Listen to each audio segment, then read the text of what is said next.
Gracias, Andrés, gracias a todos ustedes, gracias a FIAB, a Sobolsa, Jaime López, muy especial a Juan Pablo Córdoba, que hace un año comenzó a hablar conmigo acerca de esto y su capacidad para hacer acrobacias logró que estuviera yo de Budapest, llegara para acá, así que mil gracias. Lo que hemos hablado, y Andrés también, es que más que darles discursos, queremos hacer un conversatorio y tener la oportunidad de tomar sus preguntas e intercambiar entre nosotros. Así que voy a empezar yo conversando con ustedes, después Andrés, después vamos a tener una sesión de intercambios con ustedes los dos juntos. Lo que yo pensaba que podía ser más interesante para ustedes es darles una rápida panorámica, empezar por temas más bien amplios, de naturaleza global, llegar a América Latina y después llegar muy concretamente a lo que es su pan de cada día, que son los temas bursátiles y los temas financieros y empresariales. Y eso lo voy a tratar de hacer muy rápido. Le dediqué mucho tiempo a imaginarme qué es lo que ustedes sabían y para qué no me necesitaban a mí. Una audiencia como esta no necesita que yo le diga cosas, es una audiencia muy sofisticada. Entonces pensé que la mejor manera de hacer este paseo por el mundo es hacer una especie de caminata por ciertas sorpresas que hemos tenido en los últimos años, que creo que revelan mucho dónde está el mundo y dónde está América Latina hoy en día. Déjenme comenzar, tengo como 6 sorpresas que quiero conversar con ustedes. Quizás para ustedes no van a ser sorpresas. Pero la primera es, casi que es un caso de esos de las escuelas de negocios, ¿no? Viajen, pónganse mentalmente a febrero del 2007 y pónganse mentalmente en una reunión de un comité de inversiones, de una empresa que tiene que invertir. Y esa empresa, por razones de balanceo de cartera, la reunión de hoy es sobre invertir en el sector asegurador a nivel mundial. Y hay entonces 2 propuestas. Una es invertir en la empresa aseguradora más grande del mundo y otra es invertir en una empresa aseguradora en Medellín, Colombia. Escojan. Como ustedes se imaginarán, en ese momento lo más probable es que los que participaban en esa reunión decidieron invertir en AIG, la empresa aseguradora más grande del mundo. Y quizás no le prestaron mucha atención a Sura, el grupo suramericano, que pocos años después terminó comprando ING y es hoy en día una de las empresas más dinámicas, más de mayor crecimiento y más sólidas y más internacionales que hay en Colombia. Esta anécdota, esta sorpresa, está cargada de implicaciones, está cargada de lecciones, algunas muy obvias, otras no tanto.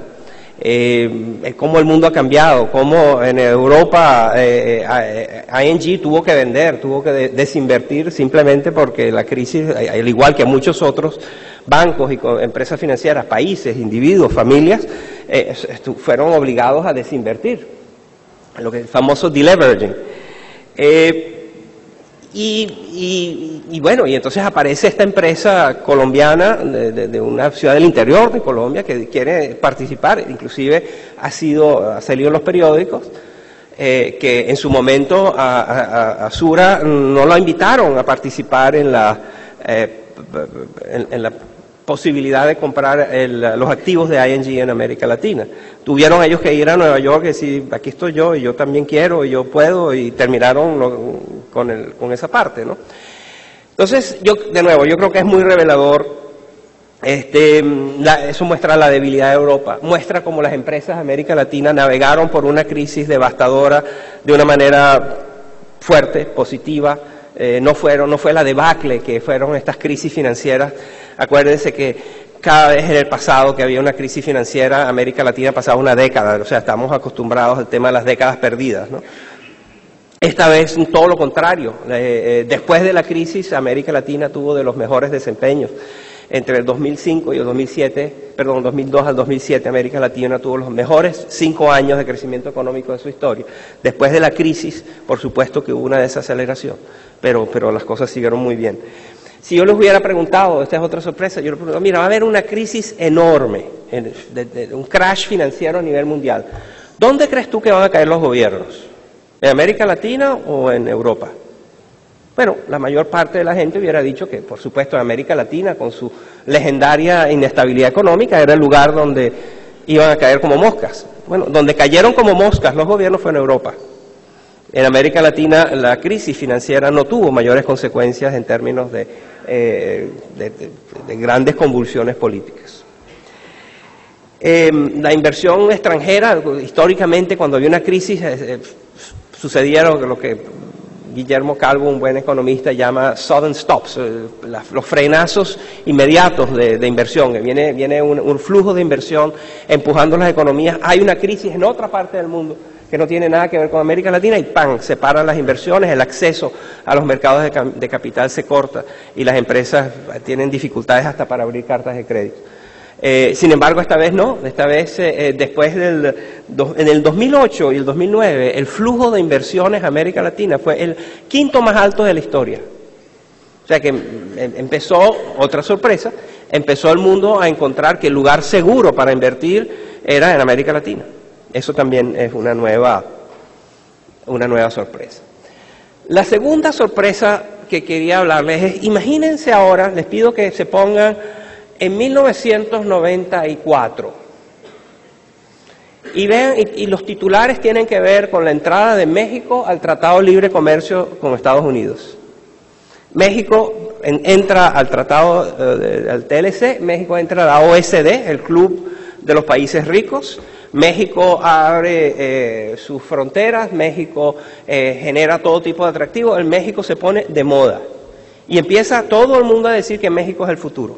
México es el ejemplo que América Latina y otros países subdesarrollados, mercados emergentes deben seguir. Ustedes saben cómo termina esa película. Y esa película termina que México entra en un periodo de inestabilidad, ocurre la devaluación, el crash mexicano, los problemas políticos, etc. Mientras tanto, Brasil era el chiste. Brasil era el país que tenía un gran futuro y siempre iba a tener un gran futuro porque nunca iba a poder hacer nada con eso. Y sin embargo, Brasil empieza a desarrollar una serie de iniciativas y es uno de los países más exitosos. Brasil tiene altas tasas de crecimiento desde el 2000 en adelante, tiene un manejo inclusive de la parte social, la disminución de la pobreza, disminuye la desigualdad. Es más fácil reducir la pobreza que reducir la desigualdad. Los índices de desigualdad son muy, muy difíciles de afectar y tarda mucho tiempo. Bueno, Brasil ha logrado disminuir no solo la pobreza, sino la desigualdad. Sus empresas empiezan a ser empresas de calidad mundial. Una empresa brasileña de origen brasileño, termina siendo dueña de Anheuser-Busch, Embraer, etcétera. Las grandes empresas, empiezan a aparecer empresas como BCG Pactual, que son empresas financieras con vocación internacional y de gran tamaño. En fin, Brasil ya no es México, ya nadie habla de México. De hecho, a México le caen las 10 plagas de Egipto. A México le entra la peste, la H1B1, que hace que una epidemia muy importante. Eso mata la industria del turismo por varios años. En México nadie quiere ir a México por miedo a enfermarse.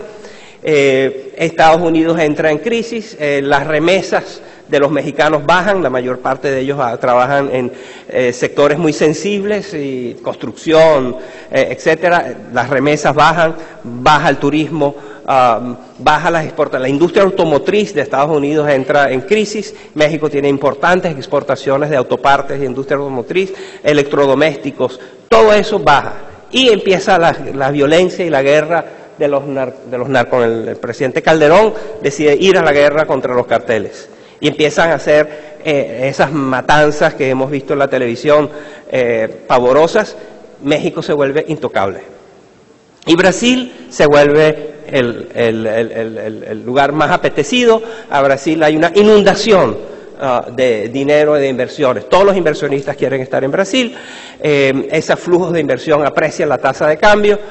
Brasil se vuelve uno de los países más caros de América Latina, ciertamente. y al igual que otros países sufre del problema de la sobrevaloración de la moneda, que también le hace perder competitividad. Y en medio de todo, Brasil se vuelve una superpotencia energética. Descubren petróleo en lo que se llama presal, a 300 kilómetros de la costa afuera, a niveles muy profundos. Petrobras, que era una empresa que en los años 90 no era muy importante en el mapa de las empresas de petróleo del mundo, se vuelve una empresa importantísima y logra desarrollar su tecnología de exploración y producción a grandes distancias costa afuera y a mucha profundidad. Y descubren estos yacimientos, una capa presal, que es una capa geológica muy profunda, que básicamente los expertos indican que Brasil va a ser una de las grandes potencias energéticas del mundo. Y por si no fuera suficiente, es escogido como la sede del Mundial de Fútbol y es escogido como la sede de las Olimpiadas. Nada puede ir mal en Brasil. Y mientras tanto, en México lo único que tenemos son escenas de degollamientos, asesinatos y masacres. Hasta que vuelve a cambiar la cosa. Entonces ahora Brasil está en un proceso de ajuste. Brasil tuvo una expansión de crédito al consumidor, Brasil tuvo una expansión fiscal, Brasil ha acumulado desbalances importantes en su macroeconomía y la presidenta Dilma está atendiendo eso, está haciendo lo que tiene que hacer, pero eso no se hace gratis. Y entonces la tasa de crecimiento de Brasil ha bajado. Hoy en día la tasa de crecimiento de México es el doble de la de Brasil. Y hay una expansión, la economía de México está en una franca expansión y hay indicadores insólitos que muestran cómo la gente está pensando hacia adelante. Una de las ciudades más afectadas por la guerra de los narcos es Ciudad Juárez, una de las ciudades más peligrosas del mundo, donde ser alcalde era básicamente si a ti te nombraban alcalde de Ciudad Juárez era como que te condenaran a muerte, ¿no? O ser policía, etcétera. Bueno, Ciudad Juárez se volvió una ciudad fantasma. Básicamente la población se fue. Ahora, Ciudad Juárez está muy cerca de Estados Unidos, está muy cerca de uno de los más grandes mercados del mundo. En estos momentos los precios de los terrenos y las casas en Ciudad Juárez están por las nubes. La gente cree que las guerras contra los narcotraficantes se van a solventar, que se va a volver a restablecer la normalidad, y si se restablece la normalidad, Ciudad Juárez vuelve a ser el polo comercial y de desarrollo y de actividad económica que era antes y que está destinado a ser. Esto es solo para, de nuevo, qué sorpresa si yo les hubiera dicho, ustedes quieren invertir, te vendo un terrenito en Ciudad Juárez. ¿Quiénes de ustedes me hubieran aceptado la oferta? Bueno, se hubieran equivocado, hubieran hecho mucho dinero comparando ese terrenito y revendiéndolo a los precios actuales. Esta es otra sorpresa. Esto evidentemente también tiene que ver con, en su momento hubo mucha discusión acerca de los diferentes modelos de desarrollo, el de México comparado con Brasil. Brasil apostó a la exportación de materias primas y a Asia, en particular hacia China. México, por razones de geografía, por razones que ya tenía el Tratado de Libre Comercio, apostó a manufactura hacia Estados Unidos. Entonces, claro, cuando colapsa Estados Unidos y colapsa, por lo tanto, la demanda para los productos mexicanos, en ese mismo momento la demanda por las materias primas, minerales, agrícolas, etcétera, de Brasil estaba en plena expansión, lo cual algunos interpretaron como la prueba final de que los mexicanos estaban equivocados, los brasileños tenían razón. No es cierto, se puede hacer ambas cosas. Al final, esta es una historia de nuevo, este es otro ejemplo, otra sorpresa cargada de implicaciones. Al final, los dos van a ser países muy exitosos. Brasil tiene un mercado interno gigantesco, Brasil tiene una infraestructura, un sector privado de un dinamismo único, etcétera, y México también. O sea, los dos van a ser países muy importantes y esta volatilidad va a seguir siendo parte de la historia. Pero estoy seguro que conversaremos de eso después, pero déjenme hablar de una tercera sorpresa, que es una que ustedes conocen muy bien y por lo tanto no necesito detenerme mucho en ella, pero sí vale la pena mencionarla, que es la industria petrolera de Venezuela y la industria petrolera de Colombia. En estos momentos hay gente que sabe mucho de eso apostando quién de los dos países llega a producir 1,5 millones de barriles diarios. Primero, ¿Colombia o Venezuela?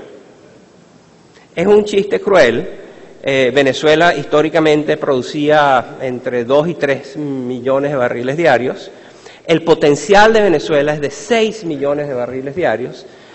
Colombia hasta hace poco era casi nulo, porque las áreas donde había petróleo eran básicamente áreas que han sido intocadas e inexploradas. No ha habido prospección en esas áreas durante todas las décadas en que ha habido inseguridad, de ahí no se podía mandar a cuadrillas de inspección. Pues bueno, Colombia está cerca de llegar al 1 millón de barriles diarios. Venezuela está cayendo por mal manejo, porque no hay inversión, porque se ha politizado, y Colombia está creciendo porque hubo un cambio de políticas, porque se le estableció la seguridad en las zonas donde se podía, y porque empezaron a pasar cosas en la Bolsa de Canadá, donde una conjunción, ustedes saben que hubo una conjunción casi perfecta de circunstancias, donde hubo una gran cantidad de expertos petroleros venezolanos, geólogos, ingenieros petroleros, etcétera, que fueron expulsados, fueron despedidos por el presidente Chávez de Petróleos de Venezuela. Algunos de ellos vinieron para acá y empezaron a buscar oportunidades.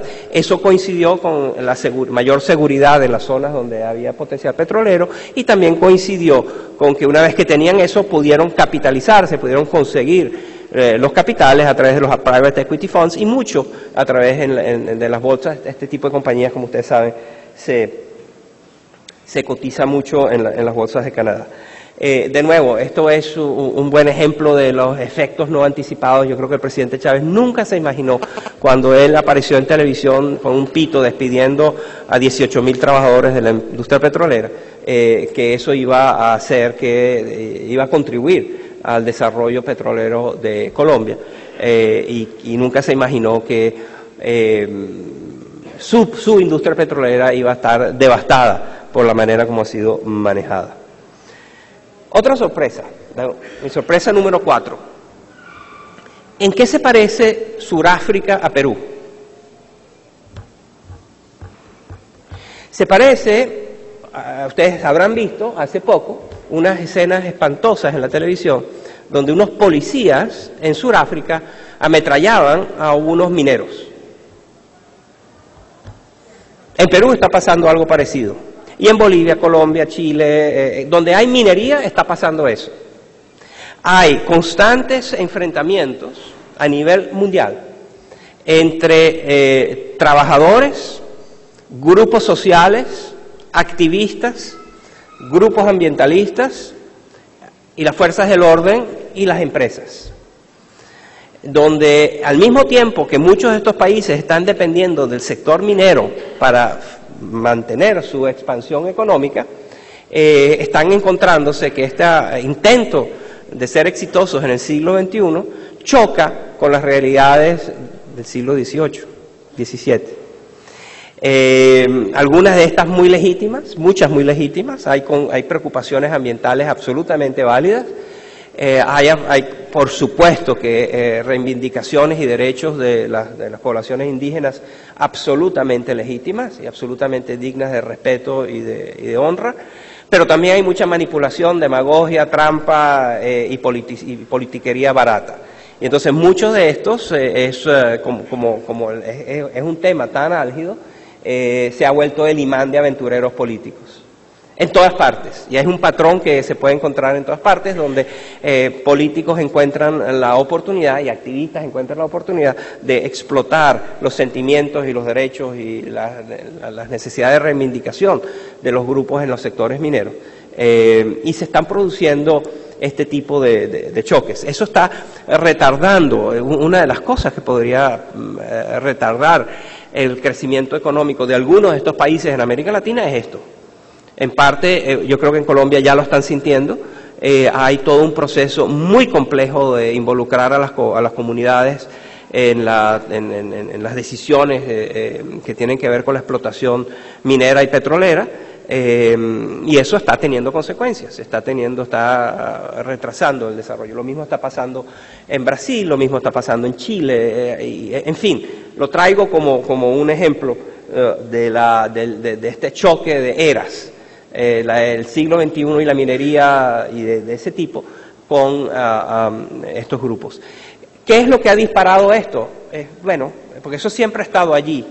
Lo que lo ha disparado es el precio de los commodities. A medida que los precios de estos productos minerales se ha disparado y empieza a haber muchísima más presencia, muchísima más actividad y muchísima más dinero involucrado, pues inevitablemente aparecen todas estas tentaciones y todas estas posibilidades. Otro tema que es el que está muy con nosotros todo el tiempo. Es difícil imaginar y pensar sobre América Latina sin pensar en dos Latinoaméricas. Estamos en presencia de dos Latinoaméricas. Una, la que yo llamo la Latinoamérica del retrovisor, que ve el mundo con un retrovisor borroso, y otra, la Latinoamérica que funciona con GPS. Y ustedes saben a lo que me refiero. Hay una América Latina que mira para atrás. Hay una América Latina que repite errores históricos. Hay una América Latina que está absolutamente involucrada en ideas políticas que ya han sido probadas en América Latina y en otras partes y que sabemos que no funcionan y que están dando los mismos resultados catastróficos que dieron antes. Y sin embargo, los países siguen intentándolos. Obviamente estoy pensando, yo creo que el paradigma de esto en muchos casos es ciertamente Venezuela, pero tengo Argentina muy en mente. Argentina es un caso extraordinario de ver el futuro por el retrovisor y no América Latina y en particular Argentina. En estos momentos Argentina tiene una capacidad de producción de productos agrícolas que podría poner a Argentina realmente en una situación privilegiada. Y debería estar en una situación privilegiada, tiene todas las ventajas que todos conocemos en términos de educación, cultura, etcétera, etcétera, y sin embargo Argentina está inminentemente en camino a sufrir un colapso. Es muy difícil imaginar que la situación macroeconómica de Argentina sea sostenible. Y al mismo tiempo tenemos la América Latina que no funciona con un retrovisor, sino que funciona con GPS, es Brasil, es Colombia, es Chile, es Perú, etcétera, etcétera. Es muy interesante ver un nuevo tipo de orgullo nacional que ha aparecido en estos países. Mientras uno va a Venezuela o a Bolivia o a Ecuador o a Argentina y oye a los políticos hablando de un nacionalismo retórico, viejo, falso, aburrido, en Perú, en Colombia, en Brasil, uno encuentra un nuevo tipo de orgullo nacional que tiene que ver con el éxito, que tiene que ver con la sensación de que estos son países que están logrando progresos, que están sacando a la gente de la pobreza, que hay una nueva clase media que en tamaños que no tiene precedentes en la historia de estos países. Entonces, el reemplazo del nacionalismo histórico de los héroes y de nuestra historia por el orgullo de estar haciendo las cosas bien. El orgullo del progreso económico es algo que es muy fácil ver. Viajar por estos países es muy revelador, y hablar con la gente, leer los titulares de los periódicos. Muchos de estos países siguen, los que están viendo por el retrovisor, siguen inmiscuidos en debates que ya no pertenecen al siglo XXI. Y otros, en cambio, están pensando cómo regular mejor las casas de bolsa, cómo funcionar mejor en un mercado globalizado, cómo aprovechar mejor las oportunidades. Y ese contraste de las dos Latinoaméricas creo que es muy significativo. Y finalmente, quiero quizás terminar con esto y después una más, pero ¿quién hubiera dicho que después de la crisis, América Latina sale de la crisis financiera del 2008-2009, con el sistema financiero más fuerte del mundo? Hoy en día, América Latina tiene el sistema financiero más fuerte del mundo. Por cualquier indicador que quieran utilizar, Basel 1, Basel 2, Basel 14, el que ustedes quieran, todos los indicadores de la banca en América Latina, del sistema financiero, son muy fuertes. Eso tiene varias razones. Ha ayudado... ¿Qué quiero decir? Que es un sistema bien capitalizado, donde las carteras y las morosidades son bien supervisadas, donde hay una regulación eficaz. Por supuesto que estoy generalizando, y hay países donde no es tan buena y otras es mejor, pero en general, en América Latina el sistema financiero es hoy muy fuerte. En algunas partes, eso en parte tiene que ver con que algo se ha aprendido. América Latina tiene hoy en día un sistema financiero fuerte porque América Latina es el campeón mundial de los crash financieros. O sea, ninguna otra región del mundo ha tenido tantos colapsos bancarios como América Latina. Y después que te pasa 31 veces, bueno, algo aprendes, ¿no?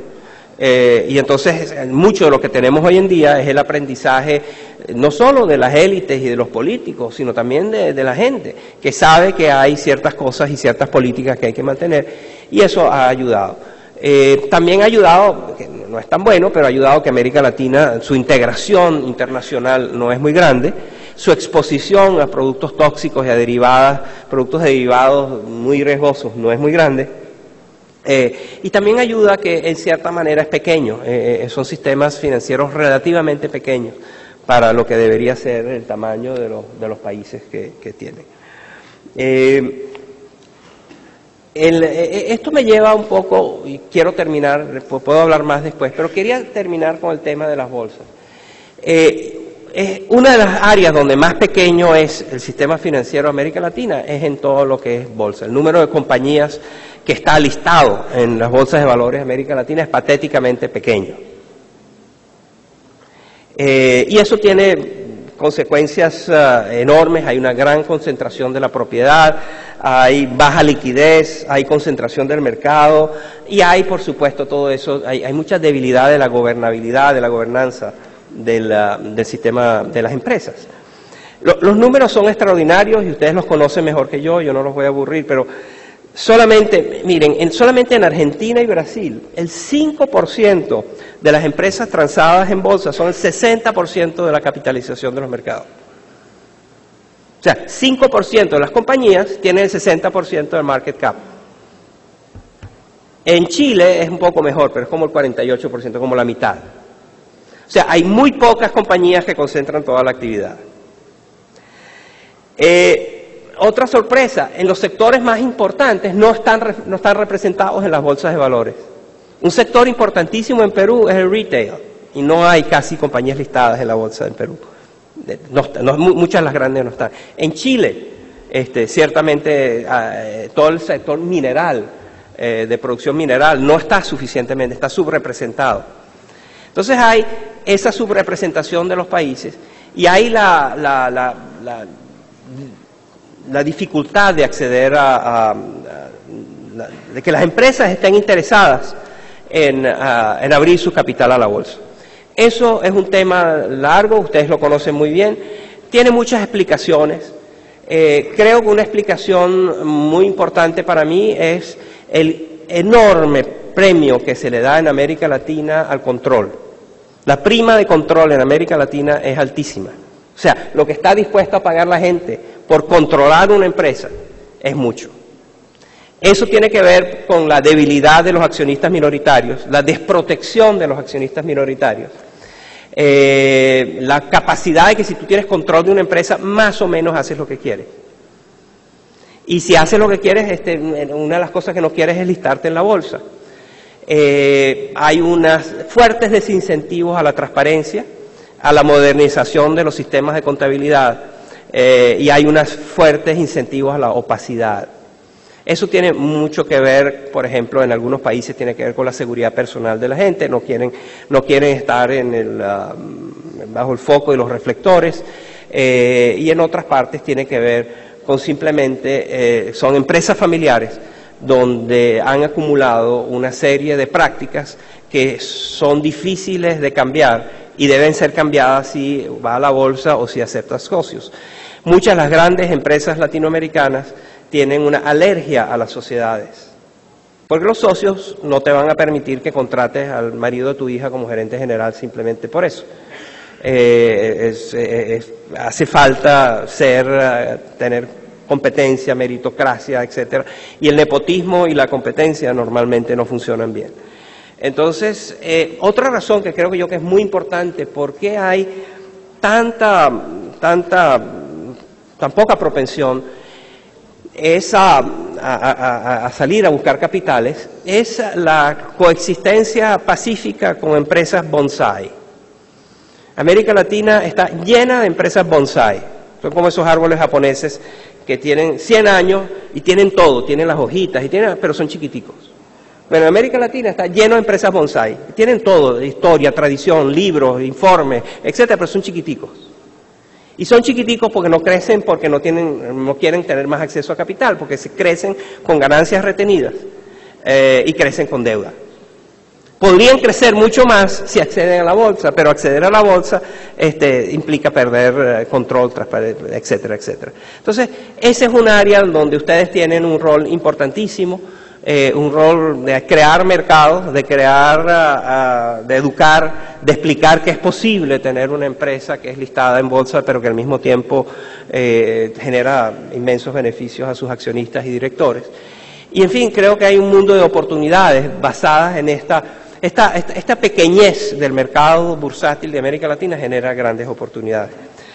Me recuerda, y con esto termino, en los años 1800, una empresa de zapatos inglesa decidió que quería expandirse a África y escoge a sus 2 mejores vendedores y los manda a 2 países diferentes en África. Y le dice, anda a ver si podemos empezar a operar en África y vender zapatos. Entonces llega el primer cable de uno de ellos y dice, desastre total, aquí nadie utiliza zapatos, no hay nada que hacer, aquí anda todo el mundo descalzo. Y llega el cable del otro y dice, enorme oportunidad, aquí nadie tiene zapatos. Muchas gracias.